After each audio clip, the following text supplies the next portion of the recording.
बिस्मिल्लाहिर्रहमानिर्रहीम अस्सलाम वालेकुम। बेटा आज हम डिस्कस करेंगे next topic thermodynamic aspects of cell reactions. तो ये जो ईएमएफ वैल्यू है ये क्या होती है और इसका रिलेशनशिप जो है वो थर्मोडायनामिक पैरामीटर्स के साथ क्या होता है वो हम आज डिस्कस करेंगे।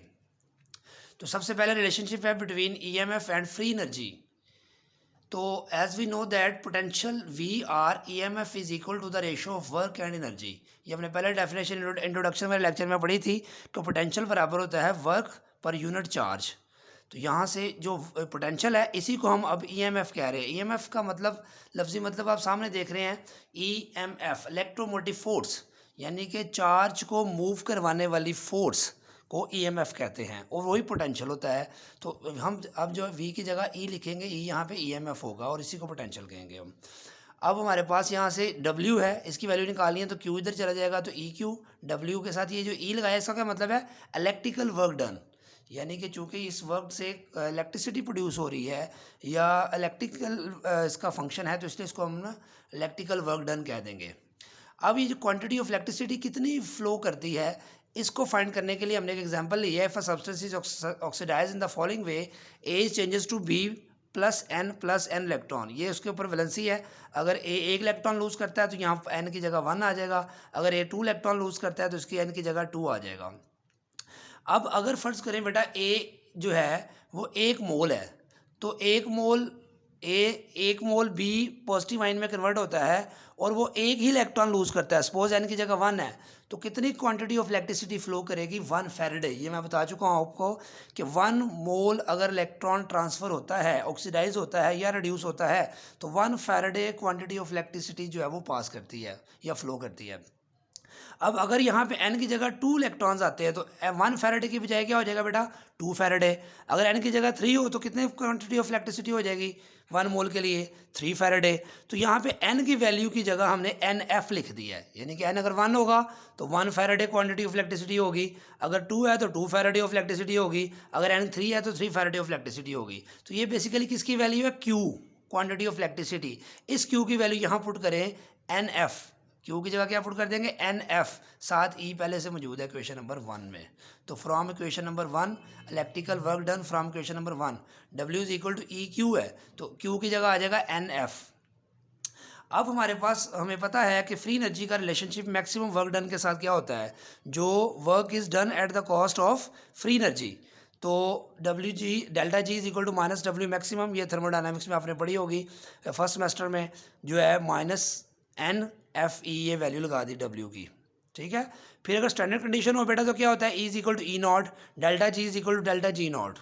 तो हमारे पास ये इक्वेशन क्या बन जाएगी, यही वाली इक्वेशन डेल्टा जी नॉट हो जाएगा is equal to minus N F E की जगह ई नॉट आ जाएगा। तो अगर if delta G is negative, अगर डेल्टा जी बेटा नेगेटिव हो और ई पॉजिटिव हो the reaction is spontaneous and vice versa. उसको ऑपोजिट कर लें, डेल्टा जी पॉजिटिव हो और ई नेगेटिव हो तो रिएक्शन नॉन स्पॉन्टेनियस होगा, और अगर इक्विलिब्रियम हो तो डेल्टा जी भी 0 होगा और ई भी 0 होगा। ये आपने याद रखना है। Relation between entropy and EMF. अब ये रिलेशनशिप है कि एंट्रोपी हम कैसे फाइंड कर सकते हैं, अगर हमारे पास जो है वो rate of change of free energy with respect to temperature पता हो, जिसको हम curly delta G over curly T P लिखते हैं। अब डेल्टा जी की ये वैल्यू हम लगा देंगे एन एफ ई जो है यहाँ पर। जब एन एफ ई लगाएंगे तो एन एफ कॉन्स्टेंट समझ लें, इसको बाहर आ जाएगा तो ई अंदर रह जाएगा, करली ई over curly T at constant pressure. यहाँ माइनस था और माइनस एक यहाँ पे भी है, ये माइनस और ये माइनस की वैल्यू क्या हो जाएगी बेटा प्लस हो जाएगी। तो ये बेसिकली ये डेल्टा जी की ये वैल्यू लगाई है, तो माइनस माइनस बेटा क्या हो जाएगा प्लस, तो ये प्लस हो गया। एक तो ये बात क्लियर हो गई। अब हमारे पास एंट्रोपी चेंज कैलकुलेट कर सकते हैं अगर हमें ये फैक्टर पता हो। ये क्या है बेटा, change in EMF over with respect to change in temperature at constant pressure. इसको क्या बोलते हैं, temperature coefficient of the EMF of the reaction. अगर बेटा हमें ये पता हो तो हम एंट्रोपी चेंज कैलकुलेट कर सकते हैं, यही हमें ईएमएफ का फ़ायदा है यहाँ पर। उसके बाद हमारे पास आता है relation between EMF and enthalpy. ये हमें बेटा पता है delta G is equal to delta H minus T delta S. ये थर्मोडायनामिक्स से इक्वेशन है, ये याद करनी पड़ेगी आपको अगर आपको नहीं आपने पढ़ी हुई पहले। तो डेल्टा एच की वैल्यू निकालनी हो तो जाकर प्लस हो जाएगा। फिर ये डेल्टा एस की ये वैल्यू, ये डेल्टा एस की जो ये वैल्यू हमने बेटा निकाली है, ये डेल्टा एस की वैल्यू यहाँ सब्स्टिट्यूट कर देंगे तो क्या आएगा एन एफ, ये सारा आ जाएगा साथ, और टी पहले से मौजूद है तो ये आ जाएगा सिंपल। यहाँ से हमारे पास बेटा एन और एफ कॉमन आ जाएगा, तो अंदर बच जाएगा ई के साथ माइनस, उसको बाद में लिख दिया है, और टी इंटू करली ई ओवर करली टी पी उसको पहले लिख दिया है। इसको हम लिख सकते हैं मैथमेटिकली, इससे कोई फ़र्क नहीं पड़ता। तो इस क्वेश्चन से भी हम डेल्टा एच कैलकुलेट कर सकते हैं। अगर हमें टेम्परेचर कोफिशिएंट पता हो ईएमएफ का, तो इलेक्ट्रोड पोटेंशियल ईएमएफ की सिंपल भी पता हो, तो हम ये कैलकुलेट कर सकते हैं। आगे बेटा ईएमएफ एंड इक्विलिब्रियम कांस्टेंट का रिलेशनशिप है, जिसको हम नस्ट इक्वेशन से भी याद रखते हैं। ये कोई इक्विलिब्रियम रिवर्सिबल रिएक्शन है कोई, उसके लिए केसी की वैल्यू ये आती है according to law of mass action.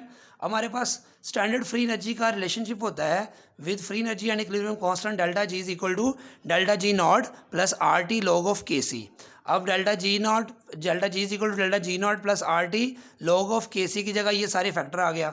अब ये सारे फैक्टर को हम के लिख सकते हैं, कांस्टेंट आएगा यार, के सी भी एक कांस्टेंट है, तो इसको डिफरेंशिएट करने के लिए एक नया कांस्टेंट के लगा दिया, इक्विलिब्रियम कांस्टेंट कहते हैं इसको हम। उसके बाद डेल्टा जी की ये वैल्यू लगा देनी है बेटा माइनस एन एफ ई, और डेल्टा जी नॉट की वैल्यू क्या लगा देनी है minus N F E not. बाकी सारी इक्वेशन वैसे ही आ जाएगी। अब ये एन एफ और माइनस को उधर ले जाएंगे, दूसरी तरफ ऑपरेट कर देंगे, तो एन एफ नीचे जाकर डिवाइड होगा, तो ई खाली बचेगा, इधर इधर ई नॉट बचेगा, एन एफ जब नीचे आएगा डिवाइड हो जाएगा, इधर एन एफ साथ ही आ जाएगा, क्योंकि वो नीचे ऊपर नहीं है तो इसलिए वो कटेगा नहीं, तो एन एफ साथ ही आ जाएगा, लॉग ऑफ के आ गया। ये माइनस खत्म होगा, इधर भी खत्म होगा, तो ये प्लस की जगह माइनस आ जाएगा। इसको ऐसा समझ लें कि पूरी इक्वेशन को हमने माइनस से मल्टीप्लाई कर दिया है। उसके बाद हमारे पास ये जो नेचुरल लॉग है, इसको बेस 10 वाले लॉग में जब कन्वर्ट करते हैं तो 2.303 हम साथ मल्टीप्लाई करते हैं।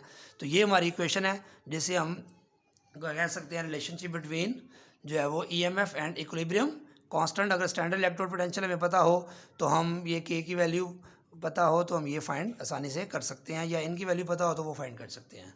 फिर हमारे पास है relationship between standard EMF and equilibrium constant. तो डेल्टा जी नॉट का रिलेशन हमें पड़ा हुआ है फिजिकल केमिस्ट्री में, minus R T log of के होता है, तो डेल्टा जी नॉट की ये वैल्यू लगा देंगे minus F N F E not is equal to minus R T log of K. तो बेटा ई नॉट की वैल्यू यहाँ से निकालनी है, माइनस माइनस से कट जाएगा, एन एफ नीचे चला जाएगा। उसके बाद फिर जो है वो नेचुरल लॉग की वैल्यू लगा देंगे हम 2.303 बेस 10 वाले लॉग के साथ रिप्लेस कर देंगे। तो इस क्वेश्चन की मदद से आप स्टैंडर्ड ईएमएफ भी फाइंड कर सकते हैं, अगर आप जो इक्विलिब्रियम कांस्टेंट की वैल्यू पता हो। बाकी सारी चीज़ें कांस्टेंट है, N F R T temperature given हो तो आप वैल्यू फाइंड आउट कर सकते हैं।